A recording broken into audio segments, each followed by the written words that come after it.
Hello दोस्तों, आज ऐतिहासिक काल पढ़ेंगे। ऐतिहासिक काल, इसके बारे में लिखित स्रोत उपलब्ध हैं और इसे पढ़ा भी जा सका है। इसके अंतर्गत वैदिक काल से लेकर अभी तक का समय आता है। इस काल की जानकारी का स्रोत पुरातात्विक है, विदेशी यात्रा और साहित्य है। पुरातात्विक में सिक्का और अभिलेख से पता चलता है। सिक्के का अध्ययन न्यूमेस्मेटिक्स कहलाता है। टेराकोटा का सिक्का मिट्टी का बना था। यह सिंधु सभ्यता में बना था। मौर्य काल के समय आहत या पंचमार्क सिक्के का प्रयोग हुआ। आहत सिक्कों का लिखावट नहीं होती थी, केवल चित्र बने होते थे। यह पहला धातु का सिक्का था। पर्ण चांदी के सिक्के थे जो मौर्य काल में प्रचलित थे। सीसा का सिक्का सातवाहन काल में प्रचलित थे। पहली बार सोने का सिक्का यूनानी शासकों द्वारा प्रचलित किया गया। शुद्ध सोने का सिक्का कुषाण शासकों द्वारा प्रचलित किया गया। सर्वाधिक मात्रा में तथा सबसे अधिक अशुद्ध सोने का सिक्का गुप्त काल में प्रयोग हुआ। इस समय स्कंदगुप्त शासन थे। चांदी का सिक्का गुप्त काल में चंद्रगुप्त द्वितीय विक्रमादित्य के समय प्रचलित हुआ। मयूर शैली का सिक्का गुप्त काल में समुद्रगुप्त के समय प्रयोग में लाया गया। इस सिक्के का प्रचलन गुप्त काल में सर्वाधिक था। कौड़ी का प्रयोग भी गुप्त काल में ही हुआ। चमड़े का सिक्का हुमायूं के शासनकाल में शिहाबुद्दीन ने प्रारंभ किया। रुपए का प्रयोग शेरशाह सूरी ने किया। दाम का प्रारंभ शेरशाह सूरी ने ही किया। सोने की असरफी का आरंभ भी शेरशाह सूरी ने ही किया था। अभिलेख, पत्थरों को खोदकर लिखा जाता है। छोटे पत्थरों पर लिखना शिलालेख कहलाता है। स्तंभ के समान ऊंचे पत्थरों पर लिखना स्तंभ लेख कहलाता है। अभिलेखों का अध्ययन इपिग्राफी कहलाता है।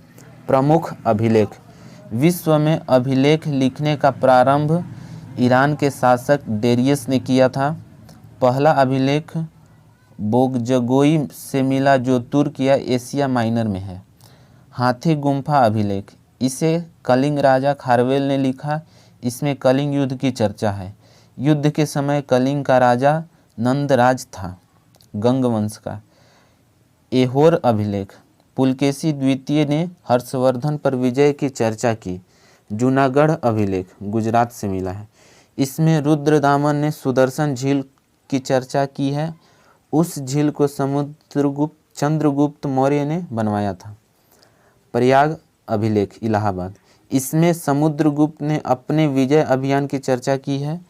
भीतरी अभिलेख गीजापुर यूपी, स्कंदगुप्त ने हुनों पर आक्रमण की चर्चा की है। बिहार अभिलेख बिहार शरीफ से चंद्रगुप्त ने अश्वमेघ यज्ञ की चर्चा की है। देवपाड़ा अभिलेख, यह सेन वंश के शासक विजय सेन का है। ग्वालियर अभिलेख मध्य प्रदेश, प्रतिहार शासक भोज का है। मंदसौर अभिलेख मालवा शासक यशोवर्मन का है। स्तंभ लेख में यह स्तंभ के ऊपर ऊंचे होते थे, मतलब लिखे होते थे। मेहरौली अभिलेख दिल्ली, चंद्रगुप्त द्वितीय विक्रमादित्य का है। इस पर आज तक जंग नहीं लगा है, अर्थात यह अपने रासायनिक गुण के लिए प्रसिद्ध है। मथुरा स्तंभ लेख यूपी में, चंद्रगुप्त द्वितीय विक्रमादित्य का है। इसमें सहिष्णुता की चर्चा है। एरन अभिलेख भानुगुप्त का है। इसमें सती प्रथा की चर्चा है। बौद्ध स्तंभ लेख वासुदेव का है। शुंग वंश की चर्चा है। हेलियोडोरस या गरुड़ ध्वज अभिलेख, इसमें भागभद्र ने भगवत धर्म की चर्चा की है। विदेशी यात्रा द्वारा भारत का वर्णन। हेरोडोटस हिस्टोरिका किताब लिखे हैं। यह इतिहास। दूसरा किताब मेगास्थनीज है, इंडिका। तीसरा किताब Periplus of the Erythraean Sea, अज्ञात है, इस लेखक का नाम नहीं है। Ptolemy Geography, Pliny Natural Historica, Al-Biruni Kitab-ul Hind, Tahqiq Hind, Marco Polo चीन का यात्रा, फायान फो-को-थी चंद्रगुप्त द्वितीय, ह्वेन-सांग सी-क्यू-सी हर्षवर्धन के काल में आया था। फाहियान 399 ईस्वी, फो-कुओ-थी पुस्तक, यह चंद्रगुप्त द्वितीय विक्रमादित्य के दरबार में आया था। यह उस समय के भवन तथा कौड़ी की चर्चा की है। सुंग-चुन चीन का था, 512 ईस्वी में आया। यह बंगाल के बोस में लिखा हुआ है। ह्वेन-सांग 629 ईस्वी, सी-यू-की यह हर्षवर्धन के दरबार में आया। इसने नालंदा विश्वविद्यालय में अध्ययन तथा अध्यापन दोनों किया। इसे यात्रियों का राजकुमार कहते हैं। इत्सिंग 673 ईस्वी, चीनी यात्री था। यह त्रिपिटक की 400 प्रतियां अपने साथ चीन लेकर गया। इब्न बतूता, यह मोरक्को का रहने वाला था। यह 7000 किलोमीटर की यात्रा करके मोहम्मद बिन तुगलक के दरबार में आया। इसकी पुस्तक रहला थी। अब्दुल रज्जाक, यह फारस का रहने वाला था। विजयनगर काल में आया था। इसका पुस्तक मतला ए साहेन है। यह कृष्णदेव राय के दरबार में आया था। साहित्यिक स्रोत, साहित्यिक स्रोत में लिखित स्रोत को साहित्यिक स्रोत कहते हैं। प्राचीन इतिहास की जानकारी का यह सबसे बड़ा स्रोत है। गैर धार्मिक स्रोत, इसका संबंध किसी भी धर्म से नहीं रहता है। उदाहरण अर्थशास्त्र। धार्मिक स्रोत, इसका संबंध किसी न किसी धर्म से रहता है। गैर ब्राह्मण, वैसे स्रोत जिनका संबंध हिंदू धर्म से नहीं रहता उसे गैर ब्राह्मण कहते हैं। जैन साहित्य, यह प्राकृतिक भाषा में लिखे हैं। इन्हें आगम कहते हैं। उदाहरण 12 अंग, 12 उपांग, आधारंग सूत्र, भगवती सूत्र, मूल सूत्र आदि पुराण। बौद्ध साहित्य, बौद्ध साहित्य पाली भाषा में मिले हैं। जातक ग्रंथ में महात्मा बुद्ध के पूर्व जन्म की 200 कहानियां हैं। ललित विस्तार में महात्मा बुद्ध की पूरी जीवनी है। अंगुत्तर निकाय में 16 जनपद की जानकारी है। बौद्ध धर्म की सबसे पवित्र पुस्तक त्रिपिटक है, जो 3 पुस्तकों का समूह है। पहला सुत्त पिटक, यह सबसे बड़ा पिटक है। इसे बौद्ध धर्म का इंसाइक्लोपीडिया कहते हैं। दूसरा विनय पिटक, यह सबसे छोटा पिटक है। इसमें बौद्ध धर्म के प्रवेश की चर्चा है। तीसरा धम्म पिटक, अभिधम्म पिटक, इसमें महात्मा बुद्ध के दार्शनिक विचारों की चर्चा है। वेद, वेदों की रचना ईश्वर ने की, अतः वेद को अपौरुषीय कहा जाता है। गुप्त काल में कृष्ण द्वैपायन वेदव्यास ने वेदों का संकलन किया। प्रारंभ में वेदों की संख्या 3 थी, अतः वेदों को त्रयी कहा गया। अर्थवेद को बाद में शामिल किया गया, इसलिए इसे वेद त्रयी में नहीं रखते हैं। ऋग्वेद, इसमें 10 मंडल, 1028 सूक्त तथा 10,580 रचनाएं हैं। ऋचाओं की अधिकता के कारण ही इसे ऋग्वेद कहते हैं। यह सबसे प्राचीन एवं सबसे बड़ा वेद है। इसमें गायत्री मंत्र की चर्चा की है, जो सूर्य भगवान को अर्पित है। पहली बार शूद्र का प्रयोग ऋग्वेद में हुआ। ऋग्वेद का दूसरा तथा 7वां मंडल पुराना है, क्योंकि इसका संकलन पहले ही हो गया था। पहला तथा 10वां मंडल नया है, क्योंकि इसका संकलन बाद में हुआ। 9वें मंडल में सोम देवता की चर्चा है। ऋग्वेद के ज्ञानी को होत्री कहते हैं। ऋग्वेद का उपवेद यजुर्वेद है, जिसमें चिकित्सा की चर्चा है। इसके ज्ञानी को प्रजापति कहते हैं। दूसरा सामवेद है। इसमें 1875 मंत्र है, किंतु वास्तव में 99 मंत्र ही समावेश हैं। बाकी मंत्रों को ऋग्वेद से ग्रहण कर लिया गया है। सामवेद में भारतीय संगीत के 7 स्वर हैं, सारेगामा पाधा निसा चर्चा है। ये संगीत यज्ञ के समय गाए जाते हैं। सामवेद ज्ञानी को उद्गाता कहते हैं। सामवेद का उपवेद गंधर्व है, गंधर्व वेद है। गंधर्व वेद के ज्ञानी को नारद कहते हैं। तीसरा यजुर्वेद, इसमें 1990 मंत्र है। इसमें युद्ध एवं कर्मकांड की चर्चा है।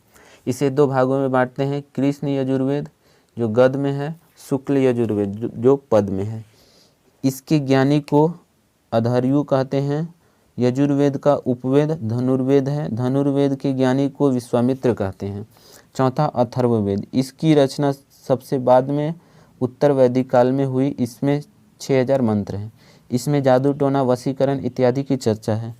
आरण्यक, वैसी पुस्तक जिसकी रचना जंगल में की गई हो आरण्यक कहलाता है।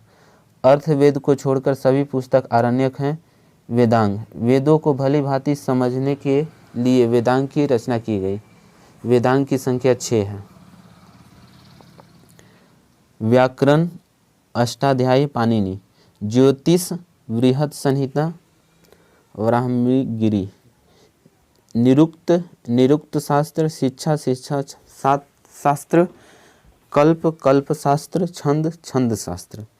पुराण, इसकी रचना महर्षि ऋषि तथा उग्रश्रवा ने किया। इसकी संख्या 18 है। इससे 5वां वेद या वेदों का वेद कहते हैं। इससे प्राचीन राजवंशों की जानकारी मिलती है। विष्णु पुराण, इससे मौर्य वंश की जानकारी मिलती है। मत्स्य पुराण, इससे सातवाहन वंश की जानकारी मिलती है। इसमें विष्णु भगवान के 10 अवतार की चर्चा है। वायु पुराण, इसमें गुप्त वंश की जानकारी मिलती है। इसमें लिखा है कि समुद्रगुप्त का घोड़ा 3 समुद्र का पानी पीता था। उपनिषद, इसका अर्थ होता है गुरु के समीप बैठकर ज्ञान प्राप्त करना। यह ब्राह्मणों के विरुद्ध राजपूतों की एक प्रतिक्रिया मानी जाती है। उपनिषद 108 है, किंतु 13 उपनिषद को ही मान्यता प्राप्त है। बृहद नारायण उपनिषद, यह सबसे बड़ा तथा प्राचीन है। कठोपनिषद, इसमें यम एवं नचिकेता की चर्चा है। इसमें ओम शब्द के महत्व को दर्शाया गया है। मुंडकोपनिषद, इसमें सत्यमेव जयते की चर्चा है। जबालोपनिषद, इसमें ब्राह्मण विष्णु एवं महेश अर्थात त्रिमूर्ति की चर्चा है। अलोपनिषद, यह सबसे बाद का उपनिषद है। इसकी रचना अकबर के साथ हुई। स्मृति साहित्य, इसमें प्राचीन राजवंशों की जानकारी मिलती है। स्मृति साहित्य की संख्या 36 है। विष्णु स्मृति प्लस नारद स्मृति से गुप्त काल की जानकारी मिलती है। मनु स्मृति तथा याज्ञवल्क्य स्मृति से मौर्य काल की जानकारी मिलती है। याज्ञवल्क्य स्मृति में जुआ खेलने का उचित बताया गया है।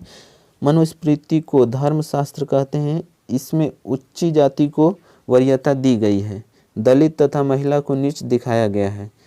इसमें विवाह के लिए पुरुष की आयु 25 वर्ष तथा लड़की की आयु 12 वर्ष बताया गया है।